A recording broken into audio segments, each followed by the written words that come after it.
Hey there, guys. Alright, today we are back with some more overly sarcastic productions, watching their newest Trope Talk, Prison Break.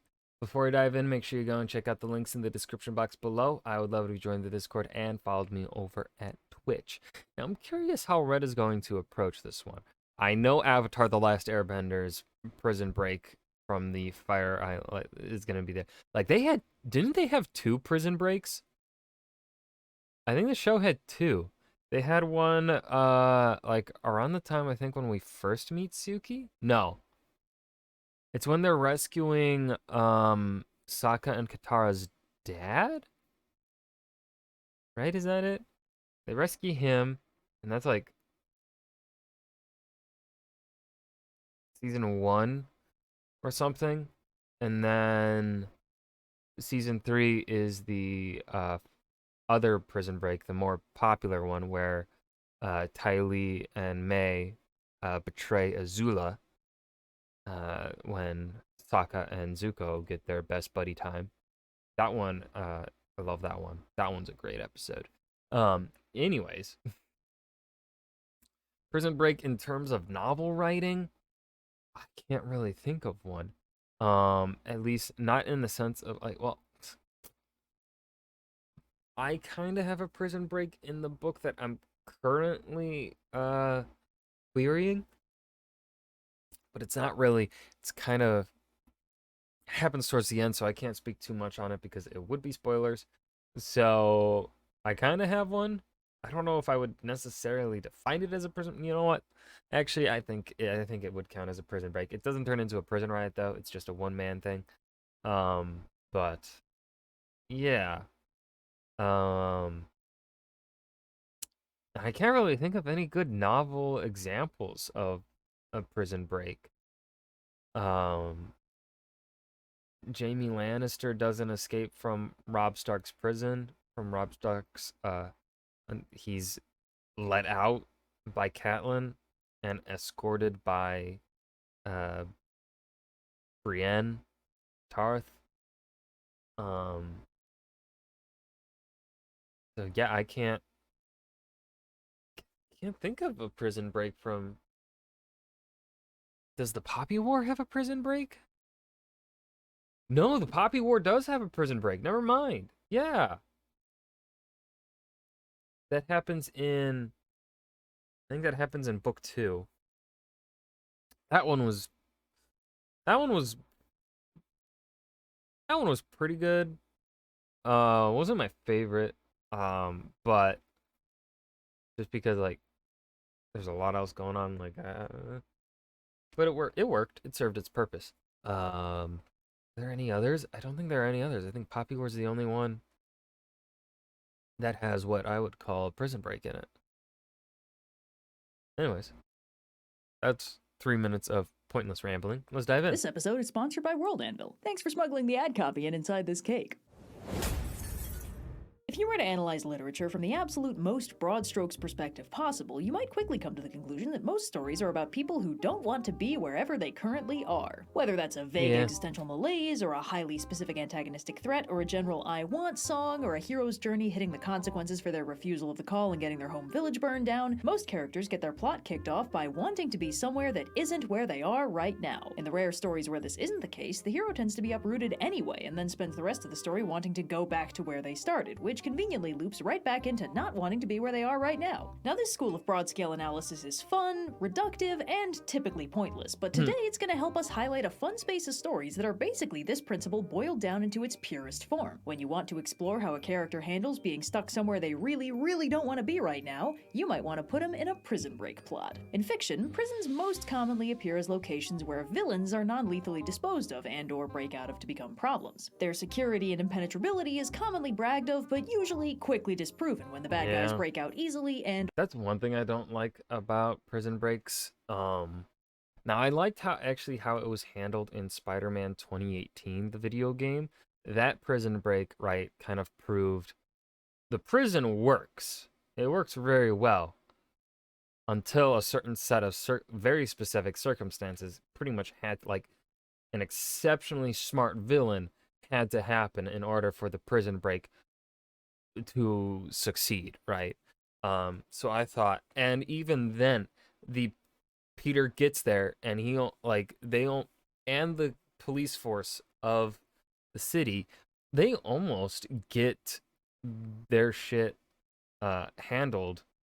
Like they almost put an end to the prison break pretty quickly. It isn't until Dr. Octavius and the rest of the Sinister Six fucking beat the shit out of Peter Parker, and like surprise him, right? Only then, when those guys like are all together, is when the police and Peter lose.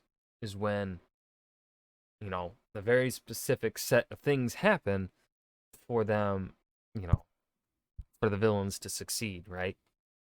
I liked how it was handled there, but most of the time, like on these superhero shows, a lot of the time it's just like this is an impenetrable prison, and then that's proven wrong within like 5 seconds. Like I understand you gotta have plot happen, but also like you gotta think more carefully about it, you know? Or repeatedly. Jokes are often made at their expense, and characters might become self-aware of how prisons seem absolutely useless at actually keeping any major villains from being problems. While the in-universe Watsonian purpose of these prisons is to detain villains, the Doyleist reason these prisons exist is to both give the heroes a way to get rid of their bad guys without having to do some straight-up extrajudicial murdering about it, and to facilitate a rotating rogues gallery of bad guys to cycle in and out whenever the writer wants to mix up the plot. The prison is basically little more than a villain's storage facility. So when the writer wants to bring back an old favorite problem child, they'll just go from being safely imprisoned to effortlessly breaking out in the space of 10 minutes so they can make a nuisance of themselves for a few episodes. Sometimes an extra spicy bad guy will break out only once under extraordinary circumstances and then be defeated for good before being placed back on the shelf for potential future use. Villain prison breaks tend to be quick and painless, usually just serving as an inciting incident for the heroes to respond to. However, none of this quick and easiness applies when the heroes are the ones breaking out. The prison break plot is a stock episode format where at least one major character is imprisoned, almost always by an antagonist, and the plot is them escaping, sometimes with outside help. It has hefty overlap with both the damsel in distress and the heist plot, kind of a fusion of the two, where the heisted MacGuffin is a character who can play an active role in the proceedings. The core appeal of the prison break plot is the process by which the characters bypass or overcome the prison's security measures before making their clever escape. And while it's a fun thought experiment in isolation, it also presents a unique space of interesting character potential by putting all the characters involved in a very tense situation that automatically casts them as underdogs against an overwhelmingly powerful and dispassionate threat, a situation that most characters are not accustomed to. Because of this, the prison break plot usually works best as an episodic installment of a longer-running series, where an established cast of characters the audience is already familiar with plans a breakout or rescue, That's rough, buddy. and the audience gets to see them handle the unique challenges and stressors of the subplot. But it can also work in other contexts, like a character origin, the plot of an action movie, the first third of a bigger action plotline. It can even be a cold open that starts the rest of the story, or how the band gets together before the big adventure. It's a versatile little chestnut, probably because it's basically what you get if you boil down internal character conflict to its absolute most concentrated form. Character doesn't want to be where they are, antagonist wants to keep them where they are, conflict ensues. As a stock episode, the prison break plot has certain elements that very rarely change. The big one is the authority. This is the force keeping our hero or heroes imprisoned. This authority capturing those heroes is the inciting incident for this plot. The authority is usually a vast nebulous— Oh my god, Andor's prison break was literal perfection. I love that she showed this. I fucking love Andor season 1. This prison break was just, oh my, y'all, I could gush about it so much, but it's Disney, and as of recording this, the writer's strike is going on, and the actor strike, so I feel like, fuck, I hope I didn't just scab. Oh no. Yeah. force like a government or other legal system, but it'll typically be personified by individual representatives like wardens, someone who can put a face and personality to the otherwise distant and massive antagonistic figure that backs the prison. The authority can be a full-blown evil overlord and corresponding evil empire, but it can also be a completely neutral party that's just enforcing its own laws in a way that the heroes don't like, which ties into the second factor, the reason. This is why the authority imprisons the protagonist, and it's usually not given too much focus after the initial inciting incident. Maybe the protagonist unknowingly broke some local law, law, or very knowingly broke some universal law, or they got unjustly framed by some enemy. But the reason can also be something internally villainous, like the authority is innately evil and captured a good guy for being not evil, or gladiator combat is super rad, or prison industrial complex bad, actually. The reason doesn't generally factor into the plot too much. It's not like the heroes will get a chance to disprove it in a court of law or find a reasonable authority figure to help them out if the plot is determined to make a prison break happen, but the reason can sometimes add a ticking clock that the heroes need to work around if it incorporates an authority-mandated time limit, like a public execution or getting shipped off to an even more impenetrable prison. And then there's the defenses. This is the most tangible, plot-relevant element to the story because it's what the heroes are going to need to work around to do the prison break. Wardens, guards, locks, surveillance, controls, laser grids, all of that is here, in the problem zone. The defenses are usually touted as impenetrable, and the main challenge for the heroes is going to be figuring out how to penetrate them, either from the outside. Kung Fu Panda did a good job, though, I think. I'm trying to remember how I gotta rewatch Kung Fu Panda 1 and how this man escaped after so many years of being imprisoned.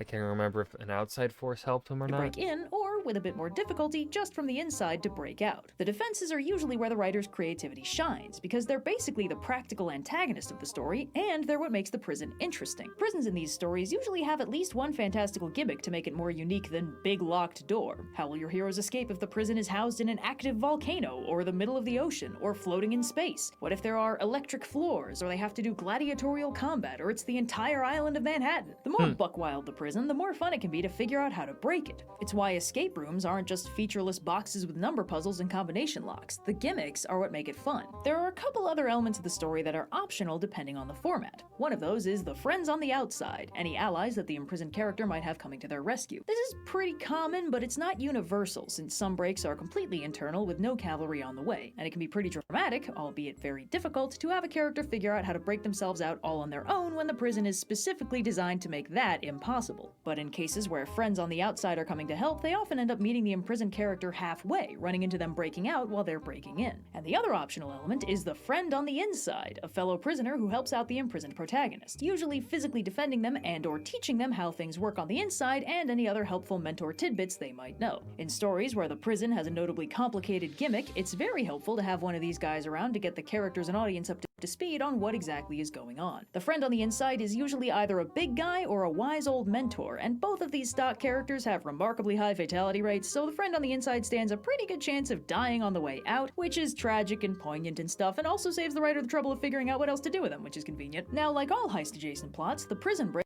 You could just, like, tell him, like, oh, he goes back to his family or something after breaking out. He doesn't have to die. follows the unspoken plan guarantee, which is that thing where if the characters explain their plan on screen, anything the audience sees is guaranteed. Okay, but this applies literally to every situation. Literally, the moment you hear a character explain the plan in any situation, it doesn't have to be a prison break, it literally can be anything within the story. If it gets essentially explained what the character is going to do and how they're going to go about it, what they say is not going to happen. It's gonna go wrong. That's Guaranteed to be disrupted or get interrupted or otherwise go wrong. But if the characters just say something like, here's what we're gonna do, and then the camera pans out so the audience doesn't see their explanation, then whatever the character's plan has a good chance of success. This is less of a trope and more of a phenomenon that naturally arises from certain elements of storytelling. If the audience has already heard the entire plan, seeing the plan play out as described is going to be redundant for them. But if I wouldn't call it a phenomenon. Hold on, I'm a little confused as to what our definitions. The definitions here are. It is, I think, by definition, it would be considered a trope. But again, it's like the reason it's used so often is because yes, you don't want to be redundant. You want to keep suspense, right? Like if you tell people the plan and then it goes according to plan, that ruins the suspense. That ruins, you know already what's going to happen. And if everything, like, now, of course, there could be situations where you could have the, maybe, it ruins essentially a reread, I feel like, right? Because if you are told the plan and it goes according to plan, or it could ruin that initial read too. If you're reading it or you're told the plan, and everything's going according to plan with no hiccups, then there's nothing, there's no right. If the plan goes wrong, what you can do on a reread is you can look to see if the storyteller was sprinkling in clues as to beforehand, like this is why this plan isn't going to work or something, or like you know um signs that this plan won't work for whatever reason. um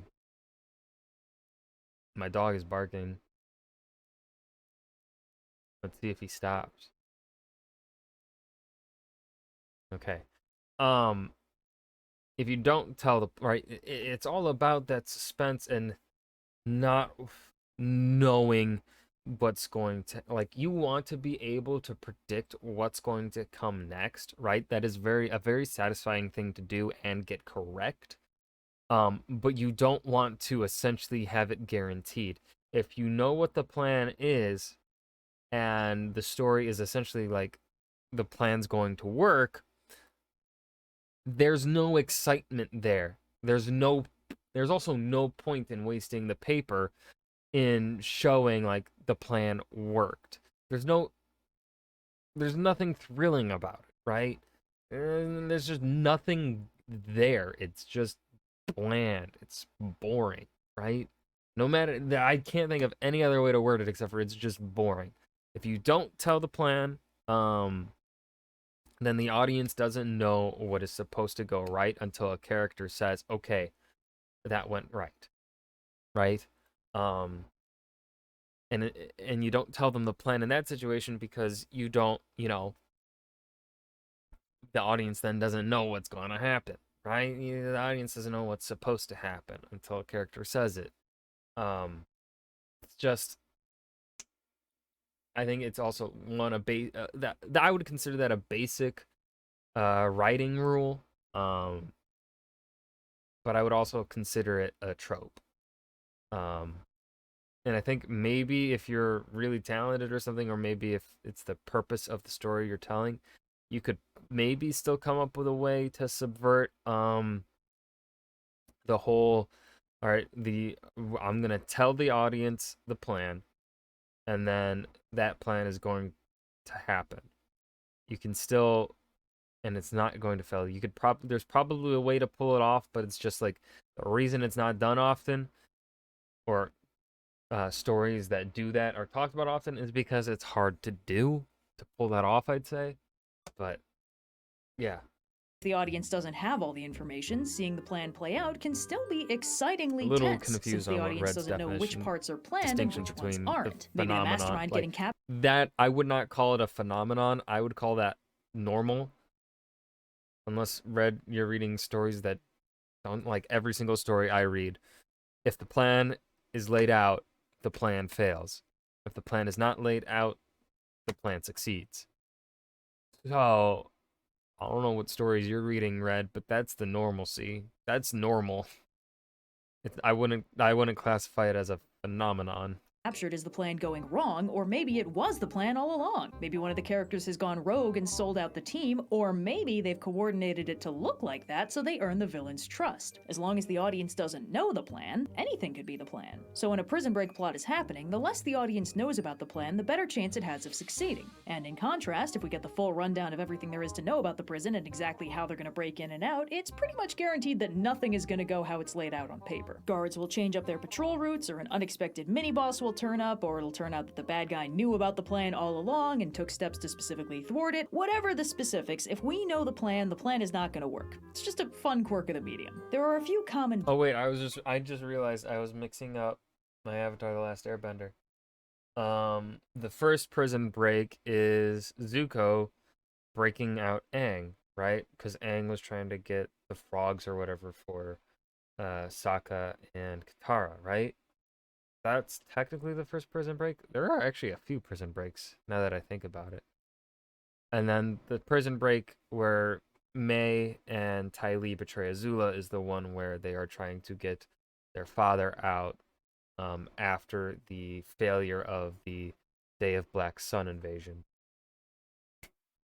I'm remembering my Avatar.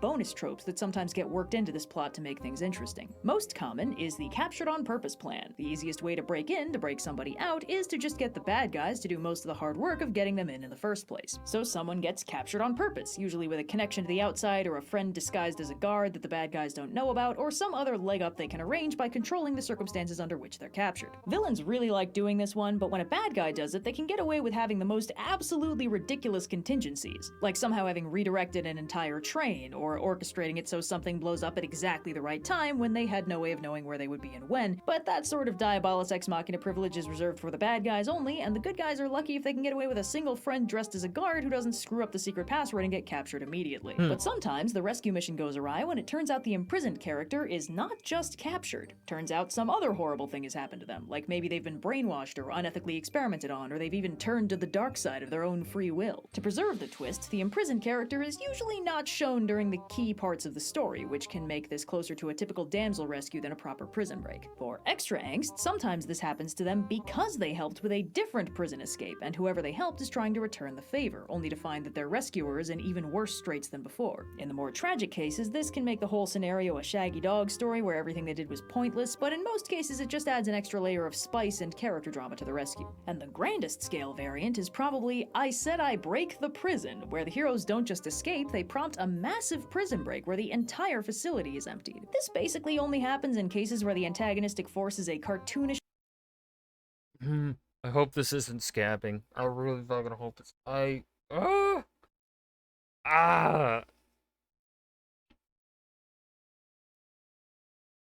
His monologue is so good. Oh my god. Fucking Disney, pay your goddamn writers, because that's how you pay your writers fairly. You're gonna get more shit like this. Goddamn it! Oh my god.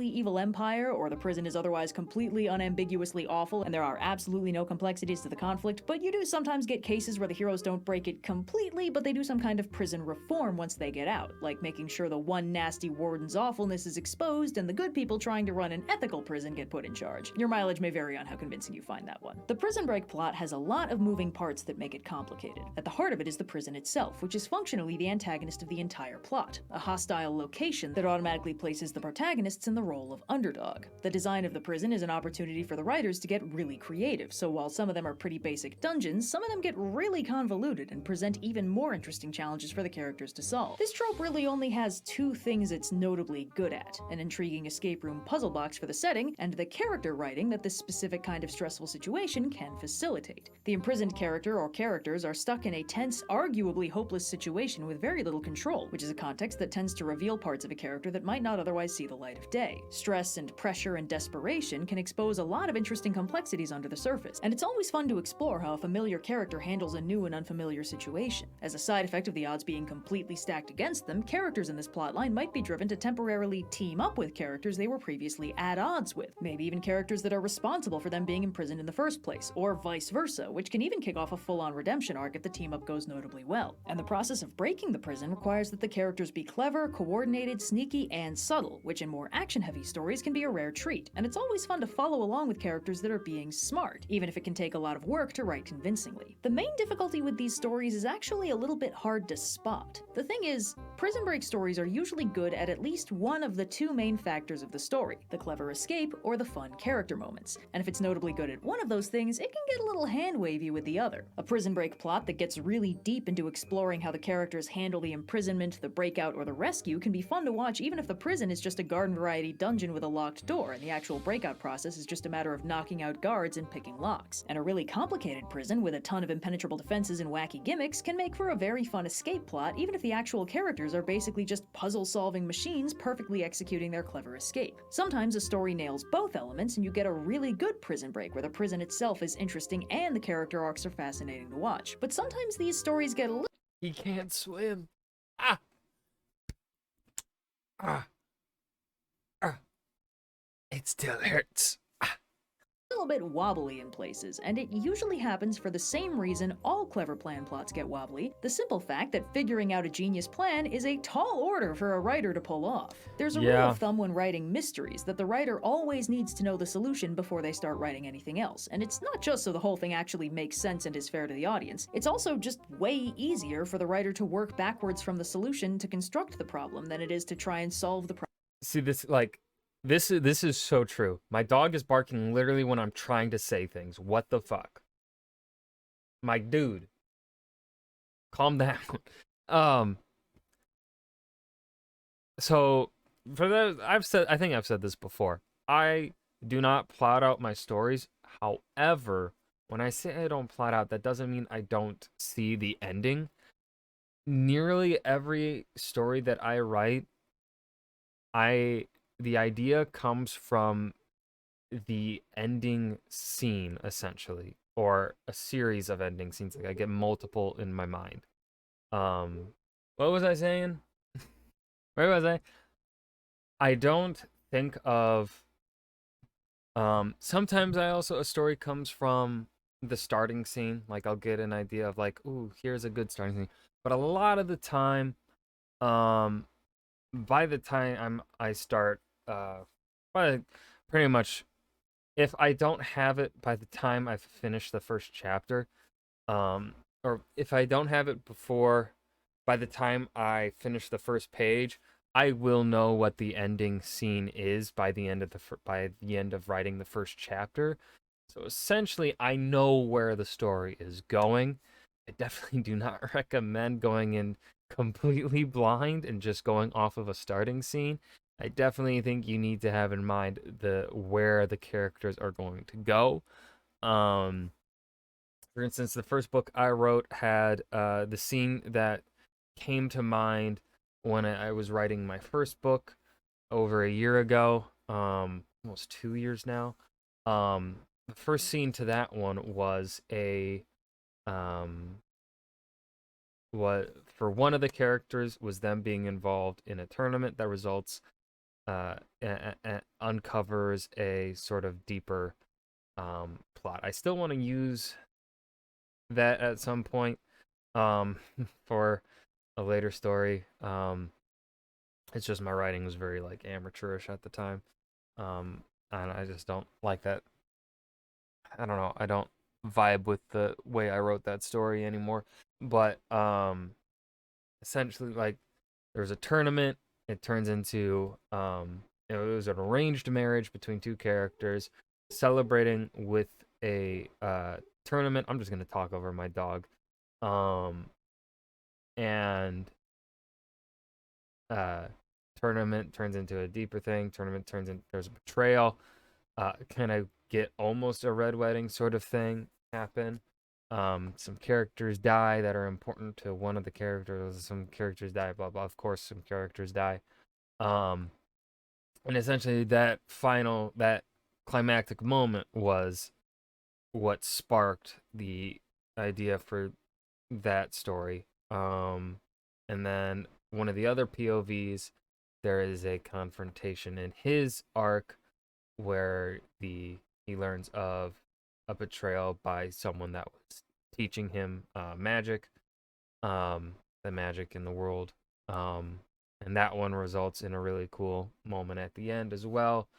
Um, and then in the uh, book I'm currently writing, actually, the scene that came to mind that I wanted to have as the climactic moment for Ascension and Remembrance, the book I'm querying, ended up not actually, I was unable to actually get it in because of how long things were taking to get to places.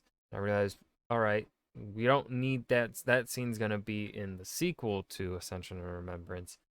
But when I had finished the first chapter of that book, it became the climactic moment became clear to me pretty much after I had written chapter one. I was like, okay, I know the POVs of the story. I know exactly what is going to be the climactic moment for these POVs. Simple, boom. working backwards essentially from that point on. Kind of sort of working backwards. It's like, all right, we're building towards this point that I've already envisioned, that I already know which characters are going to be where at that end point. How do we get everything to there? That's essentially how I build my stories. Oh, problem from scratch. Not to mention that if you make a problem from scratch and then try to derive the solution, there's no guarantee that the problem even has a solution. The number one way to guarantee that a mystery can be solved is to start from the solution and then construct the mystery backwards. And Prison Break design is kind of in the same boat.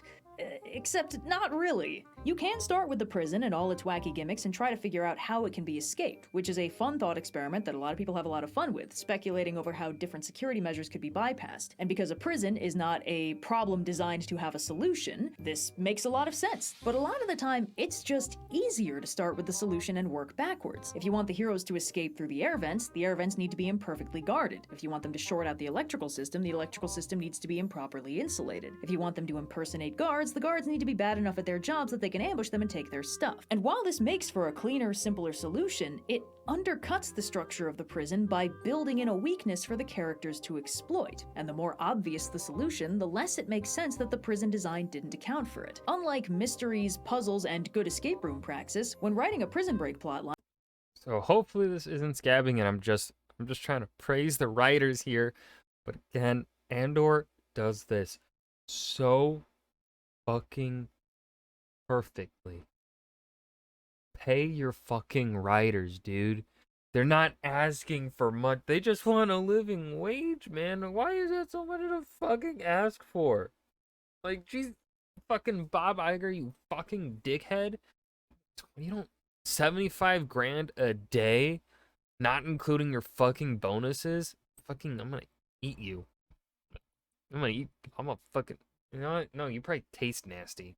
Bob Iger. Ew. Probably don't even taste good. Fucking. the best results usually come from stories that don't have the solution the baked rich. into the design. There's a fundamental difference between a character uncovering an inobvious solution that has always been there, like a detective solving a mystery, and a character piecing together a solution from a bunch of disparate elements that have never been combined in that way before. The first makes a good mystery, the second makes a good Prison Break. So, yeah. And thanks again to World. And that was Trope Talk Prison Break. This was not a fantastic episode. It was a little, I don't know if my dog barking kind of distracted me and threw me off. But I don't think this trope was necessarily like, I don't know. It didn't necessarily feel like the most interesting to talk about. I mean, I still rambled for a good bit here. But yeah, that was Trope Talk Prison Break. I hope you guys enjoyed. Remember to hit that like button and subscribe for more, and I will see you guys in the next video. Peace.